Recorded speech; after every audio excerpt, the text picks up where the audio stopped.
and welcome back. We're going to have Ryan join us for another round. We're going to have Leonard back on the play, and he's against Ross Silcock, who is running. Looks like Bant with Fogs, Farseeks, and Planeswalkers. Yeah. So we've got Ross running Bant against Prime Speaker Bant. So it's the Bant matchup. Yeah, but quite different Bant decks. Yes, two very different Bant decks. Ross's deck looks to go big and just resolve big effects. It's got 4 Fog its way to get there. And Clinging Mists. Clinging Mists, I think, is another Fog effect. It's like a Bant Turbo Fog. Yep. So he's got eight Fogs and 2 Snapcasters, so 10 Fog effects. Yeah. Both of these guys are 4 and 1. Yep. These seems to be the most interesting of the decks. We like seeing this sort of the slightly different version of Bant. It's even got a Drown Yard in there as well. Yeah. So it's dark Bant sort of things going on. The inside track here, I was speaking to Ross before about his deck, and his game plan is just to mill his opponent out with Jace Memory Adept and Drown Yards. Fair enough. He's not won many games not doing that, it seems. Fair enough. In his words. So it looks like he's got off to a start with a Farseek into his 3rd land. Yeah. Leonard's just played 2 lands in return. It's Prime Speaker Bant for Leonard Smith and Bant. And that's a 2nd Farseek for Ross, so he's really ramping up his mana here. It really is. It's almost Turbo Foggish. Almost Turbo Fog. But with a bit more teeth than your average Turbo Fog deck. It's very close to being Turbo Fog. So Leonard's not putting any pressure on here at all. He's not had Mana Elf on turn 1. He's not had any play on turn 2. And Ross is just going nuts here, accelerating towards his big effects. This is like a turn 3 Jace Memory Adept. Potentially.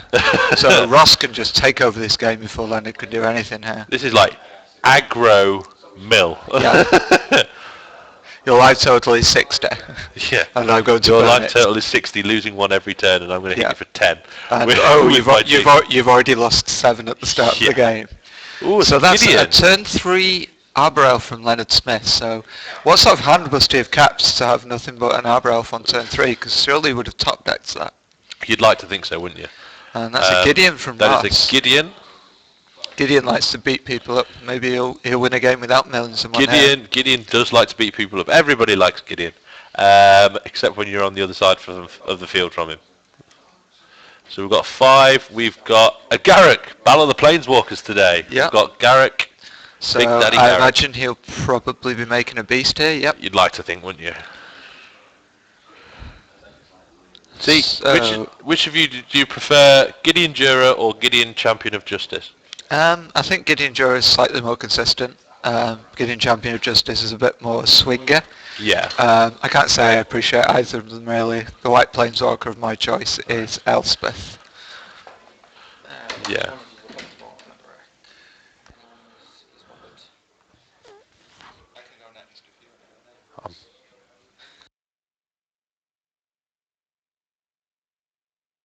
Right, so what we're going to do is I'm going to leave you all for this round, whilst we're going to be joined by James Tim.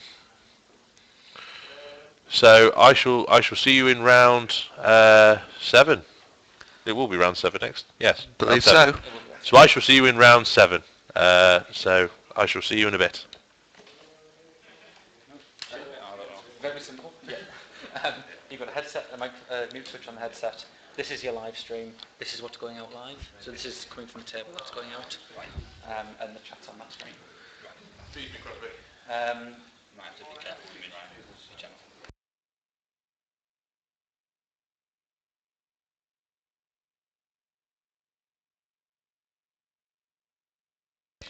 Ryan. Okay, we've done the switch over now. I'm joined by James Tim. Hi guys. Looks like Ross has resolved a Snapcaster Mage in the absence of commentary, and I think Supreme Verdict. So his Garrick's gone, presumably from the Gideon hitting it.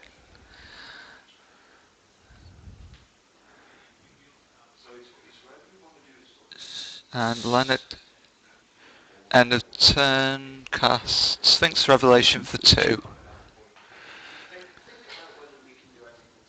So this is a mirror match, right? Is it?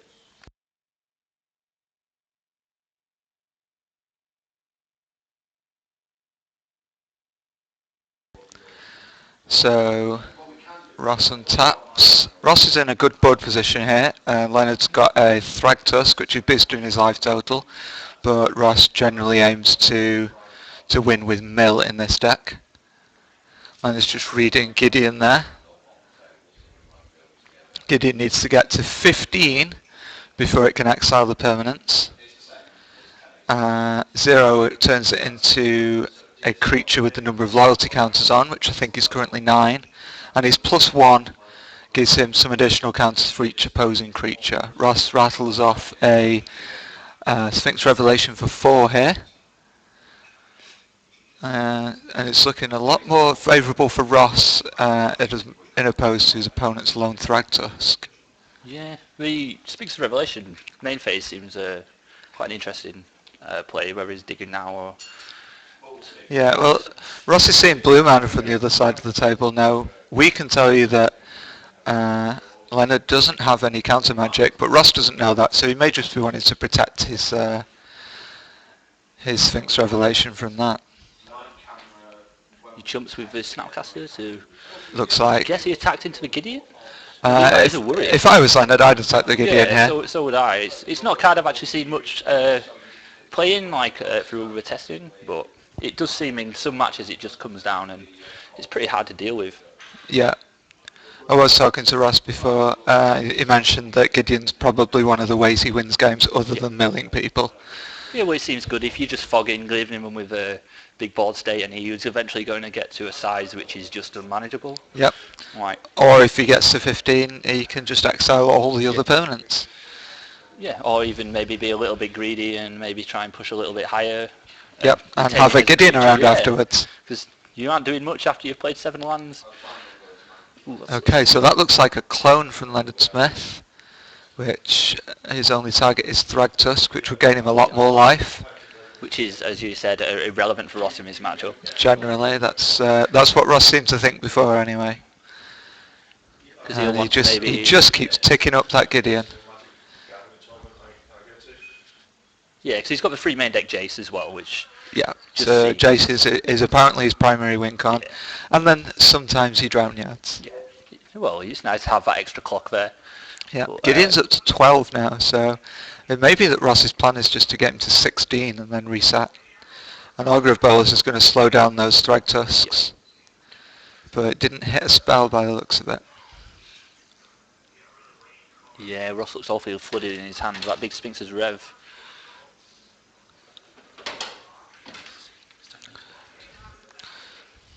Ross had a Supreme Verdict in hand, I think.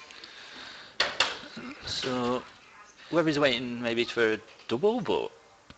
And that looks like a Clinging Mist, which is one of Ross's fog effects. Completely negating the 10 damage coming in from those 2 Thragtusks there. And a 3rd Thragtusk. Yeah, and Ross is not on 5 or less life, so it's not going to keep them tapped next turn.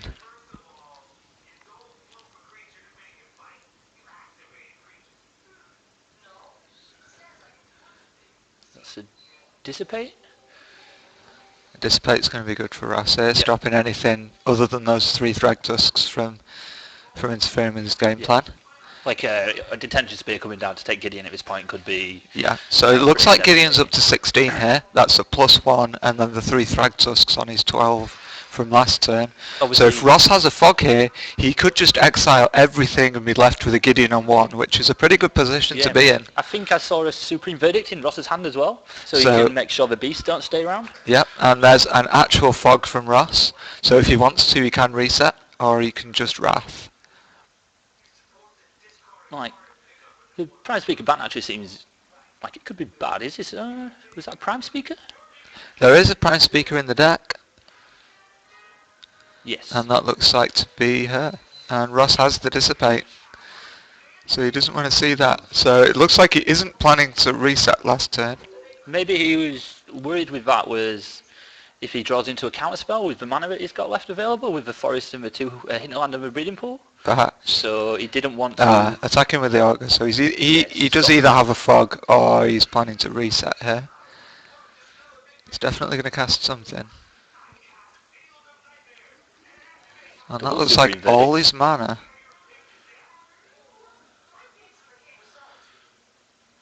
I don't think he's played a land this turn, so if he does Supreme Verdict, he can leave up fog, assuming he lays another land. No, he's tapping all his mana and essentially upheavaling. Yeah. And yes, you lose your lands as well. Yeah. Has to remind the opponent there. And to put them to exile. Yeah. Did he miss the beast triggers then, or... Oh, Ross Supreme Verdict, I'm being stupid. Yeah. Yep, and it's the Sun Petals, you can't play the Arbor Elf. Yep. So is Ross going to start nibbling in for 1 on his Gideon here? No, he's going to +1 it. Yeah.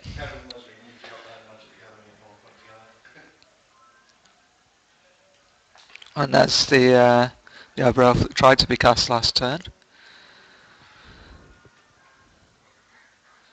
Looks like Ross's flood situation from earlier is paying dividends now. And he does have at least 1 fog in hand. And 2 other cards.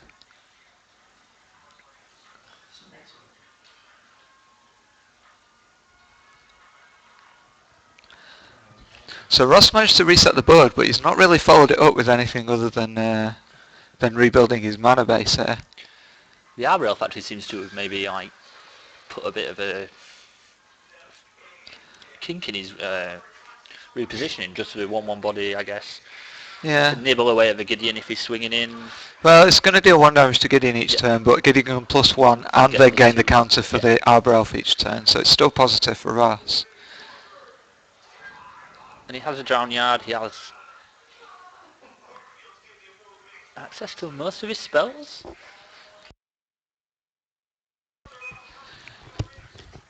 So I'm sure that Ross now just wants to hit 5th land and a Jace and start putting the game away, but that Restoration Angel is going to start dealing some damage. And that's a fog from Ross. So he's holding even here, but board state's not the best after the reset.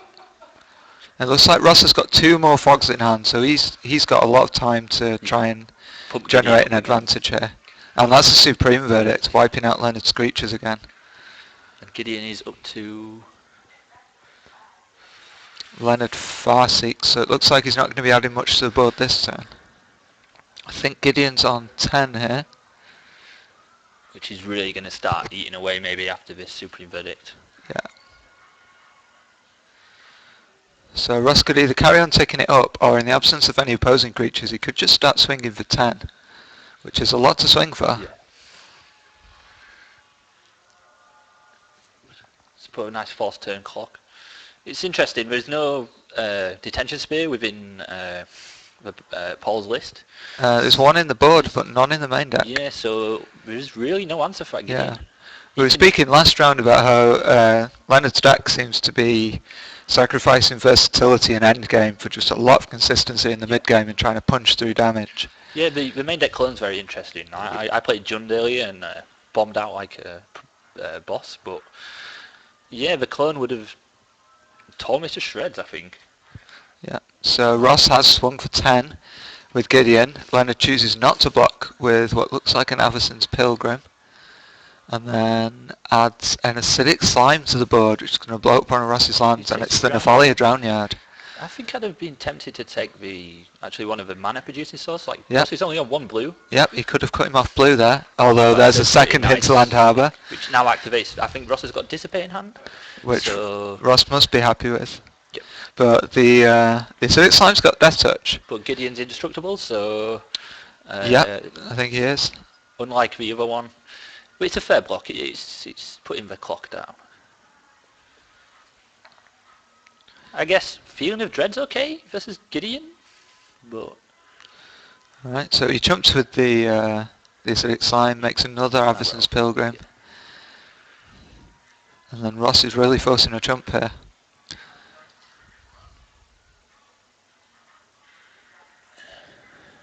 Yeah, I think he jumps. The Arborels aren't going to get him there, are they? Not really. Like, because... So I don't really think at this point Leonard's got an answer for that Gideon. Yeah. Even a Restoration Angel end of turn to get free into it isn't enough with the amount of counters that are on. I think it's... A Tameo could keep it locked down, so I imagine that Leonard really wants a Tameo now. So yeah, it's pretty clear what the play is here. But Tameo keeping it tapped down, Gideon's probably fine with that. He just starts ticking up to his reset again. And he's on to... 12, I believe. It was on 10, and he goes a +1 on the Arbor Elf. Tameo's pretty much stalemated into keeping Gideon tapped. And he attacks Ross, because I figured... I guess he figures he's never going to get the Gideon down, so... Ross think twice is?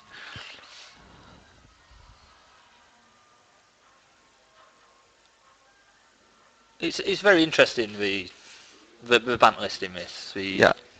So post-board, Bant could have access to Selesnya Charm, but it's unlikely to bring it in just for the one-off Gideon. Yeah. What, does he maybe... I think Memory's Journey comes in, if he knows that Ross is on the mill plan. Yeah, maybe Selesnya Charm if he's worried about Gideon.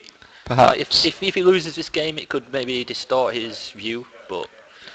Probably wouldn't let it worry me too much. Cause it depends how much he knows about Ross's game plan and Ross's performance in the other rounds. Yeah. He's both 4-1 or 5-0. So the loser of this match is probably going to get knocked out of contention for top 8, so there is a lot on the line here. Yeah, you're really looking at 6-1-1, and then even then some of the 6-1-1s probably won't make the cut. With a tournament this size, I wouldn't be surprised. So Tameo's up to 7, but even when she gets up to her ultimate, it's going to be hard to not stalemate with Gideon. Now that's Angel of Serenity pulling back. An Acidic Slime, a Restoration Angel, and an Averson's Pilgrim from Leonard's graveyard, which gives Ross something to deal with. I guess even the ultimate from Gideon here is not... Actually no, because he'll have no more land. So that's true. You can't recast the Ross stuff. appears to be stuck on 4, but it's possible that he's sandbagging lands. Yeah, I think he's sandbagging lands. I can see lands in hand. Yeah, Gideon's up to 17 here, so if Ross has a fog effect, then he can reset again next turn. And he misses, does he? Yeah.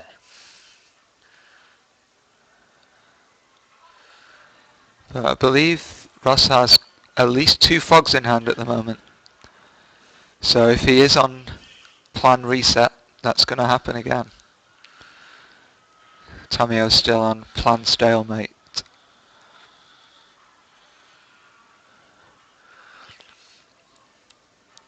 Leonard's considering his play here. Probably trying to decide whether Ross is sandbagging lands or whether he really is screwed.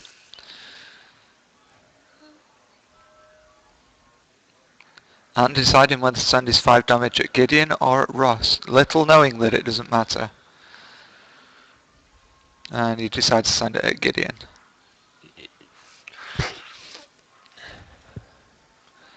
Ross is giving Leonard the opportunity to township here. Again, just trying to tap him out of mana even though he's got the fog already.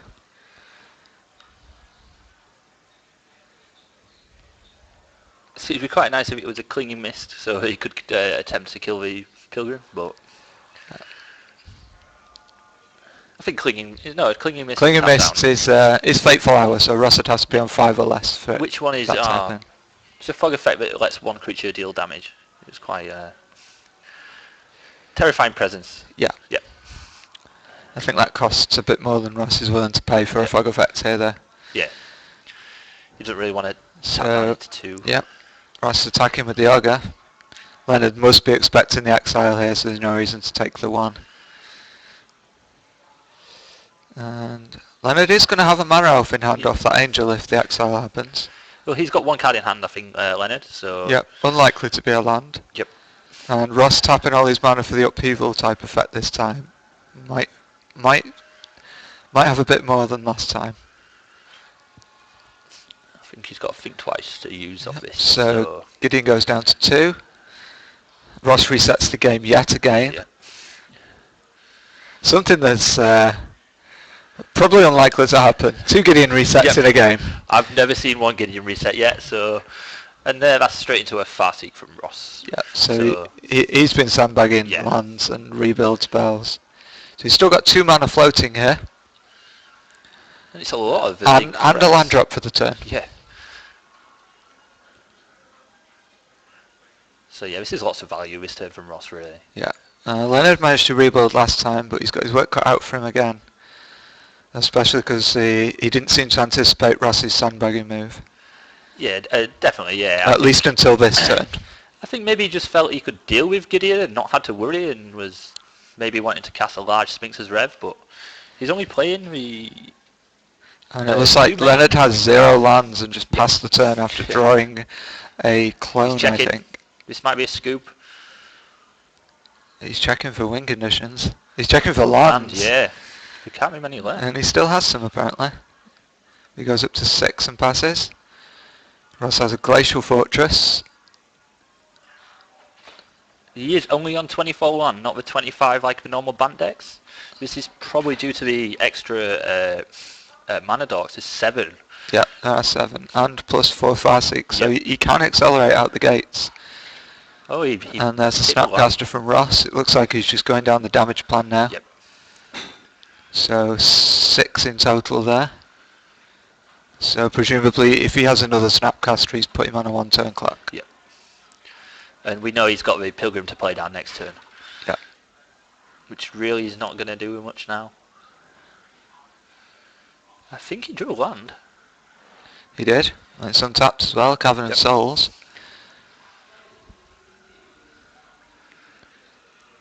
So Ross still has him on a 2-turn rather than a 1-turn here. Offering the trade of Snapcaster versus the extra 2 damage off Gideon. I guess he wants to be able to play the Restoration Angel if he draws a land. I guess. So this puts him...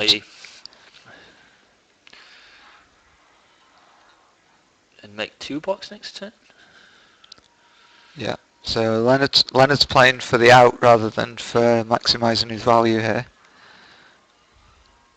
I guess a Feeling of Dread's okay here. Like, it'll give him a turn. But yeah. And Ross takes the first game to go 1-0 up. Yep. So sideboarding. So what? Now, sideboarding for Leonard depends on whether he knows Ross is generally on the mill plan. Yeah. So if he knows he's on the mill plan, he'll certainly bring in the Memories Journey. But that game was quite odd with Gideon doing most of the heavy lifting there. I've not actually seen him played in many decks, and that was pretty impressive in this match. It seemed. If Ross is lucky, he could have the potential to get his mill plan unmolested game 2. He hasn't seen a big Jace from Ross. He's not. Like, so what? I imagine the Detention Spear comes in anyway, and so against Leonard's deck, Ross probably wants the 2 Detention Spheres. Yep. Whether he wants. The negates and dispels maybe seem... he goes to a second Gideon.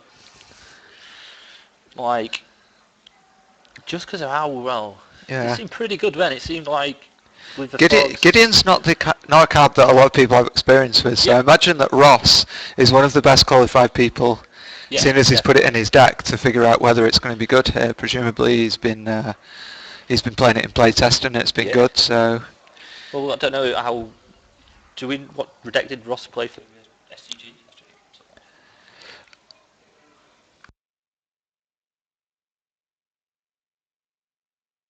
So... Oh, sorry. Well, he's got experience with this list from the SCG with a lot of rounds, which is good to see the UK players over there. Yep, Ross flew out to Atlanta last week and played in the Star City Games Invitational after coming top 2 in the legacy portion of the Star City Games Invitational qualifier in Doncaster earlier this year, or last year even. I believe he was playing Punishing Jund in that. Unfortunately, he lost to a rough him to Torak in a Wasteland in the mirror match, which... Yep, but he still qualified for the Invitational in Atlanta. And was good representing us. Ross is definitely one of the more predominant players within the North. Yeah. Playing a lot of Legacy. It's never nice when you get paired with Ross. He's been playing for a long time as well, a proper pillar of the community. Yes. Judge 2, I believe. I believe so, yeah.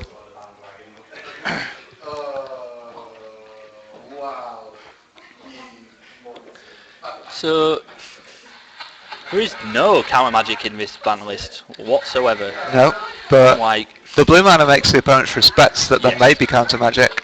and Leonard, to be fair to him, was playing.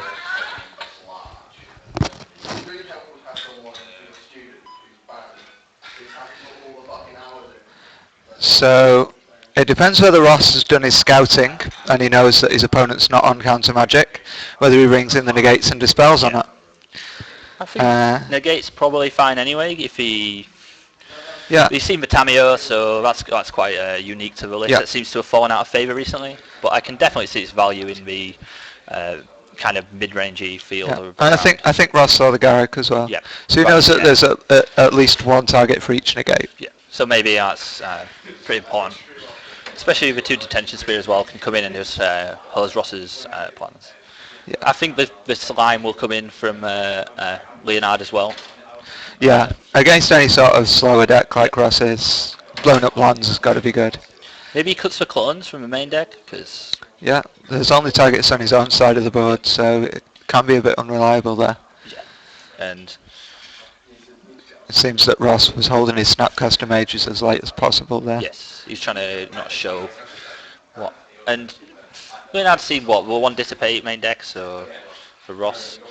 Urban Evolution seems really good in this list of Ross's. It's a card I've looked at a lot and thought, this could just be potentially amazing in the right deck, but yeah, I think played Rush. I think Ross was playing 1 and it's a recent addition, so he's sort of trying it out there.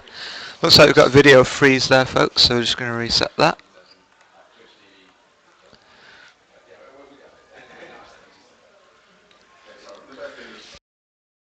There we go, it looks like they've got their opening hands for game 2 and they're keeping them. Leonard starts out with an untapped breeding pool, which is probably going to be a mana creature of some sort. That's an Avacyn's Pilgrim. So Avacyn's Pilgrim, probably the best turn 1 play that Leonard Smith's decks can have. Yeah, it just fixes him so well. And he's following it up with a Loxodon Smiter, so really getting in there with the damage as soon as possible. Ross has a Farseek, so trying to ramp up and get his control on before he gets beaten up. It's like Farseek versus a Dorks. It'd be interesting to see what both brought in and see. Yeah, if anything. Yeah. I mean, there are no clear-cut sideboard cards except for the Memories Journeys, which may or may not have come in depending on what he knew. Well, he's seen the Drown Yard from Ross, maybe because of the... Maybe he just thinks he's on Drown Yard Bant. Like only... Yeah. I mean, Drown Yard doesn't mean mill deck, it could just be for value. But Ross finds a Hallowed Fountain with his Farseek and passes the turn.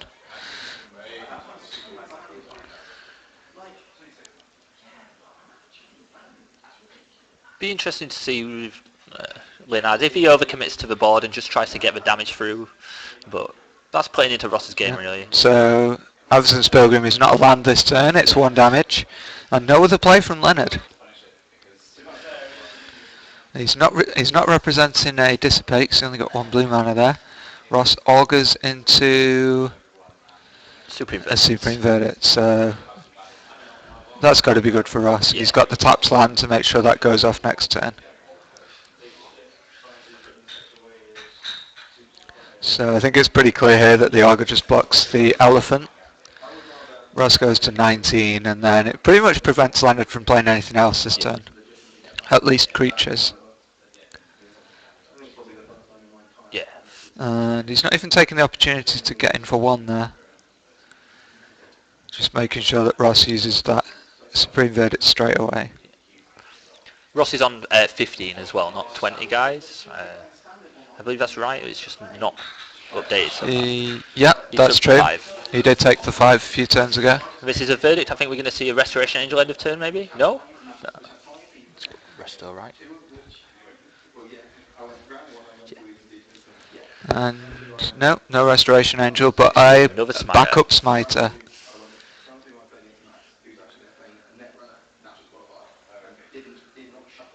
Oh, it's Tamio down. Keeping those smiter locks seems very good.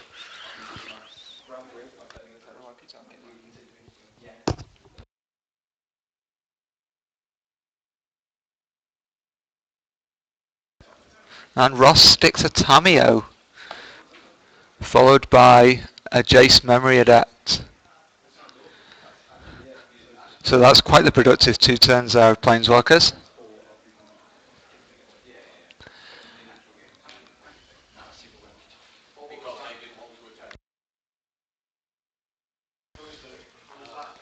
So yeah, Ross is definitely on 15 life here, but it looks like they've not updated that at the table. But Ross has got 2 Planeswalkers versus 2 creatures, and I can't help but think that that green mana there is going to be a fog. And even I doubt he would have exposed there's his 2 more memory Planeswalkers adepts like in hand, I this. think.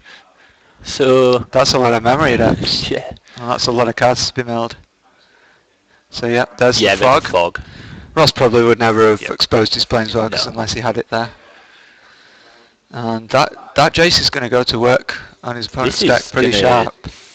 With the Tamio and the Jason on the field, this seems So here I can see Tamio tapping down the Smiter, Yep. just letting the resto hit Jace to line up a next Jace. or maybe because I guess he's got another Restoration Angel, but if Ross has got a counter, it's not so bad. But he's plussing Jace for the cards. Yeah, looks like he's plussing Jace. That was a Ross wants Selesnya to charm, draw. so he brought the charms in. Pretty scared of that Gideon by the yeah. looks of it. There's another Augur from Ross, which finds a Think Twice. This is looking really good for Ross now. Yeah.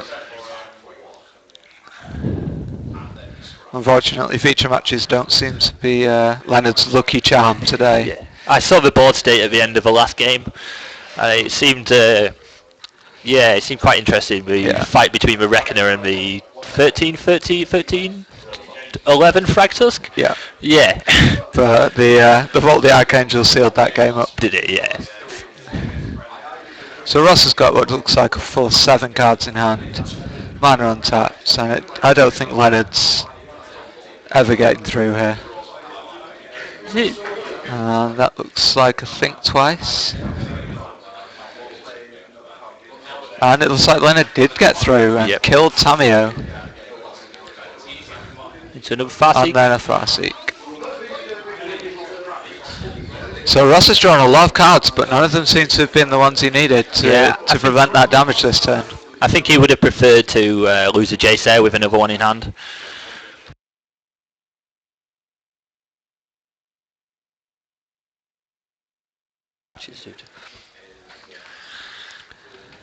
So Ross is by no means Yeah, set back by that Tamio. It just looks like Leonard's playing catch up there. Yeah.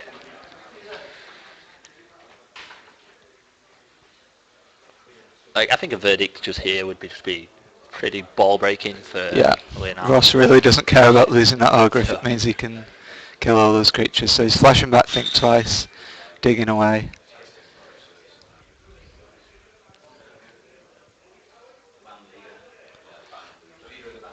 And it looks like he's got Sphinx Revelation in hand. He's got 2 actually. He's not. So again, he activates the +1 of Jace. And he got the verdicts off the draw. Yeah. So he might be going for the Jace Ultimate here. Yep. Followed up by another Jace -10. Yeah. Which might just finish off Leonard's deck. Be interesting to know how many cards are in Leonard's deck right now and see how long this clock could be. Yeah. Or whether he'd scouted Ross and he's got the Memories Journeys. Although the inclusion of Selesnya Charm may mean that he didn't. Yeah. Maybe he thought he was more on a traditional sort of Bant with just some value from the Drown Yard, as he said. Yep. Because it is in the mirror match and against some of the other decks. The Drown Yard can just do so much work. Yeah. And Ross is doing a -10 here. And we didn't see any Memories Journeys.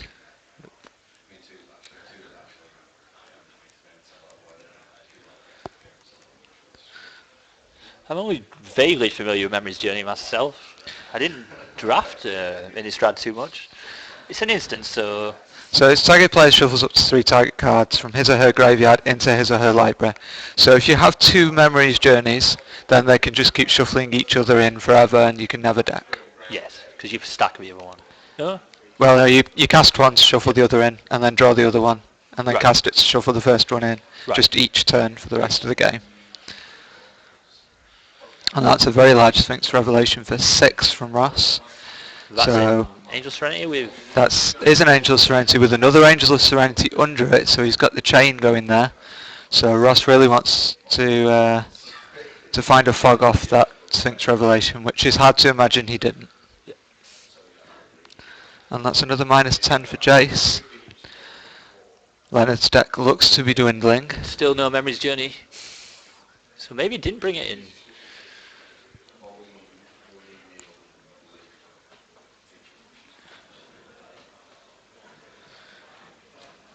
This is the type of deck that would really love a card like Blue Sun Zenith, just to push through occasionally.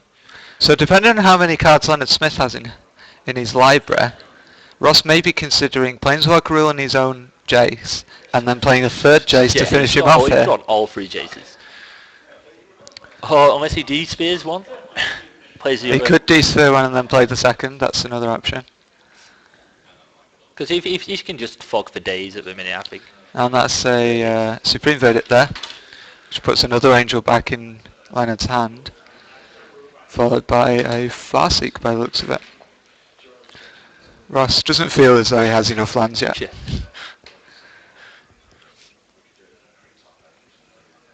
Maybe as you said he is. Maybe that's what he's going for. The 10, the double Jace. It depends on how many cards are in Leonard's library, because he could have done it this turn, but he chose not to.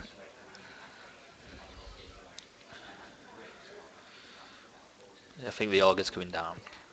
Yeah, no reason not to. So he knows he's got no worry of haste. What That looks like a negate that Ross is looking at, so he brought those in. Yeah, I think maybe for the other Planeswalkers or potential counter magic coming in from the board. Yeah. Or just enemy Sphinx Revelation. Yeah. And Ross has to discard a fair few cards at end of turn.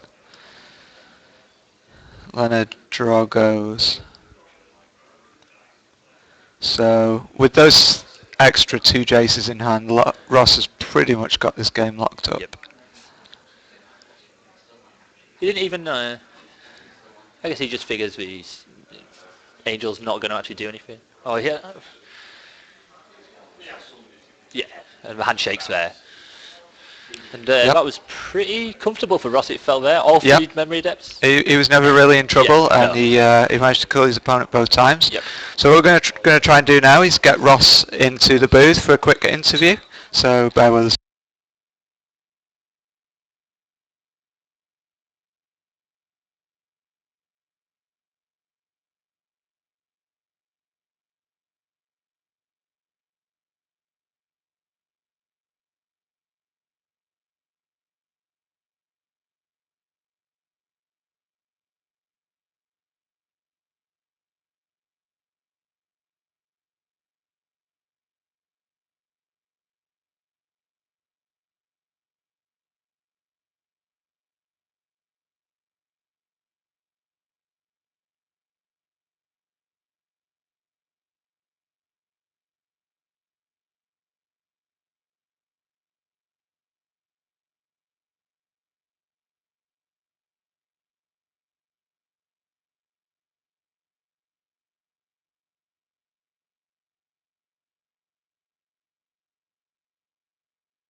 All right, welcome back. We've got Ross Silcock in the booth here, fresh off his win. So do you feel that game went well? Yeah, it went reasonably well, I would say. Game 1 was bizarre. It's the first time I've actually won with Gideon. Yeah, I think we were mentioning from when we were chatting before that your main game plan in this is for Mill. Yeah, absolutely. Jace, every game has been my aim. So we were kind of surprised at Gideon. We don't think we've ever seen it reset once, never mind twice in a game. Well, I was talking to a friend that I do a lot of playtesting with Standard with, and he's been playing a similar deck, basically. Like, we're probably like 6 or 7 cards different, and he said that Gideon was awesome, and he won like all of his games with Gideon. And I'm like, last night I played it in F&M and actually forgot the Gideon, so I just played the deck with 3 Jace and 1 Tamiyo, and was like, I don't think I need the Gideon. But we talked, and I was like, I'll throw 1 in and see what happens. And well, it certainly paid dividends in that game at least. yeah, absolutely. I mean, I think the thing was that even if it hadn't been Gideon, I could have just dropped a Jace like later on. The first time I exiled, I didn't really have enough mana to do everything I wanted. But you know, it's grindy. That's kind of what the deck is. So we saw you tapping all your lands before doing the reset. It seemed like you were doing the old upheaval trick there, but you didn't seem to play anything afterwards. No, it was just because I didn't have anything to play other than 2 Supreme Verdicts, so it was just in case he did something bizarre, like if he floated mana and then made a Restoration Angel once the Gideon resolved. Then you'd get to destroy. Yeah, I like. There's lines that it might make me need to cast both the Supreme Verdicts, but I can't really think of anything. Well, there was no harm in keeping the opportunity exactly. open. I was like, this is I have the 2 Supreme Verdicts, I'll float all of it. Wish I could do something better than that. So you're 5-1 now, looking on track for the top 8. How have your other games been today? Pretty good. My loss was to Aristocrats in round 2, which felt like an absolute train wreck of a matchup. I don't think my sideboard plan in that game was as good as it could have been, so I've sat down as soon as the game finished and reworked out what the sideboard plan is, but I just think it's the updated version of Aristocrats that plays Blood Artist and obviously has Falcon's Aristocrat as well, and the Lingering Souls. It's really hard to gain any real leverage. I mean, his game 1 curve was basically perfect. He made a turn 1 Doom Traveller, turn 2 Blood Artist, turn 3 Lingering Souls, and turn 4 Falcon Aristocrat. And I'm staring at my Supreme Verdict in my hand going, this doesn't actually do anything. Yeah, because he's still got the Lingering Souls in his a lot of graveyard. life loss coming through to you there. He ends up going, well, I'll sack a Lingering Souls token, my Falcon Aristocrat's indestructible, and then my Doom Traveller dies, so I'll get a Spirit anyway. So I'm still going to take 5. 3 guys have died, so I'll take 3 off the Blood Artist. And then he gets to flashback his Lingering Souls. I've literally achieved nothing. I'm like, wow, this is really bad. Let's go to sideboard. And I looked at my sideboard and was like, yeah, I don't think I want to play this matchup again. So that was the round you lost? Yeah, it's the only round I lost. Every other round, to be honest with you, has been really simple. Okay. Any of your other rounds won by ultimating Gideon? No. That's only the second time he's ever been cast. Oh, okay. I made him versus a Junk Reanimator player, just because the game had gone really long. I was like, I guess this is a threat. I'll play this. And then the turn after, straight away, I drew a Jace. I was like, this is quicker. Yeah. Make Jace 10U, because I mean the thing is I've got some main deck Dissipates and obviously all the fogs in the world. So their game plan of just make an Angel of Serenity and attempt to gain some value. They just make an Angel of Serenity and then the Angel of Serenity just sits there and never does anything. Yeah. Especially because I had Tamiyo in that game as well, so I actually had all 3 at one point. But then I just won with Gideon. So obviously you think your deck's pretty well positioned against the field and your match record's borne it out today. Yeah, I've mulliganed a lot as well, and the deck actually mulligans far better than I thought it would. In round 1 I mulliganed to 5 and then won the game anyway, which was well, that's pretty reassuring. Good. Anything you're scared of seeing other than Aristocrats? I think the old school Humanimator list that plays Undercity Informer, I think that's a bad matchup as well, obviously, because I'm going to attempt to mill them and then they win the game on the spot. Whereas the good thing for me though is that I think most of the Humanimator Reanimator list now have gone back to playing Nightshade Peddler and Izzet Staticaster because of how much aggro there is. Yeah. Because obviously, the way the format's shifted, Junk Reanimator was huge, but the aggro decks are really good against Junk Reanimator, so people are playing the Nightshade Peddler deck because they can just put guys on the table that are really good. And so just for the guys watching, Nightshade Peddler can grant Izzet Staticaster Death Touch, which makes its 1 damage ability a bit more potent against most creatures. Yes, I did play against one of those. In round 3 I played against version that was playing that.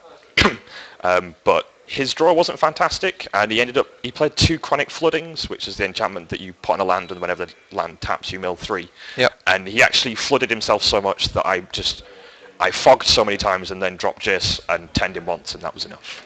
Okay. Well, it's not too far from the end of the round now, so we're going to let you get back and hopefully win another match and be in for the top 8. Here's hoping. And thanks for watching, guys. We're going to get some different people in here now, so bear with us. Thank you.